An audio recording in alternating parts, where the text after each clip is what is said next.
Peyğəmbərimiz sallallahu aleyhi və səlləm buyurur ki, Əmə vallahi inni li əxşakumullahu və ətqakum ləhu.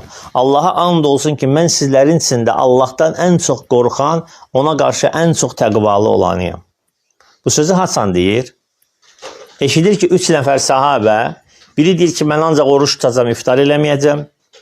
Biri deyir, namaz qılacam, gecələri səhərə qədər yatmayacam. Biri də deyir ki, evlənməyəcəm, qadınları tərk eləyəcəm. Peyğəmbər sallallahu aleyhi ve sellem bu sözləri eşidir, qəzəblənir və deyir, çağırın o adamları. Çağırır və bu sözləri deyir, Allaha and olsun ki, mən sizdən ən təqvalısıyam. Allahdan ən çox xəşyəli olanınızam. Amma buyurur ki, وَلَكِنِّ usalli və ənəm. Mən namaz da qılıram, həmçində yatıram da. Hansı ki, ona elə bir taqət verilmişdi, bəşərdən heç kəs o taqət verilməyib. Lakin deyir, mən deyir, namaz qılıram da, yatıram da. Və asumu və aftir. Oruç da tuturam, oruç tutmayan günlərim də olur.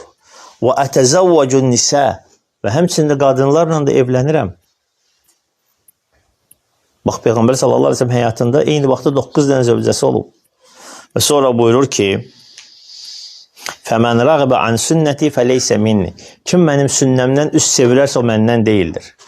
Ona görə o sufilər, o dərvişlər ki var ki, onlar tərk-i dünya olurlar. İndi dərviş bizim xəyalımızda, bizim təsəvvürümüzdə onlar bir, belə deyək də, yumorik obraz kimi qalıb. Amma xeyr, həqiqətdə dərvişlər olublar. Bəlkə də bu gün də var onlardan. Onlar dağlarda, mağaralarda yaşayırlar. Onlar sufilərdən də artıq, belə deyək də, həddi aşmışdılar tərk-i dünyalıqda. Zahirliyə qədərdir dinimizdə tərk-i dünyalıq. Zahirlik də nədir? Dünyada sənə fayda olmayan şeylər tərk eləmir. Onlar hətta onlara fayda olan şeyləri də tərk eləmişlər. Onlar təmiz paltarları cırıb yamaq bağlayırdılar ona. Dəri hissəcikləri ilə bədənlərin bir hissəsini örtürdülər, bir hissəsi açıq qalırdı. Küçələrdə, mağaralarda ağızlarına gələn danışa-danışa şeirlər, qafiyələr deyə yaşayıb gəzirdilər. Və elələri olur ki, hətta namazı tərk eləyirdilər. Niyə görə? Dini çətinləşdirdilər və məğlub oldular. Bu hədisimizin əksin biz onların da həyatlarında görmüşük. İnsan gərək təfritlə ifratın arasında orta bir yer tutsun. Bunlar hardan gəlib? Rahiblikdən gəlib. Allah Teala buyurur ki, rahibliyidir, Allah onlara əmr eləməmişdi. Onlar rahibliyi özləri ixtira elədilər və sonra da onu qoruya bilmədilər. Niyə qoruya bilmədilər? Çünki Allahın qoymadığı bir dindir. İnsanın gücü çatmaz ona.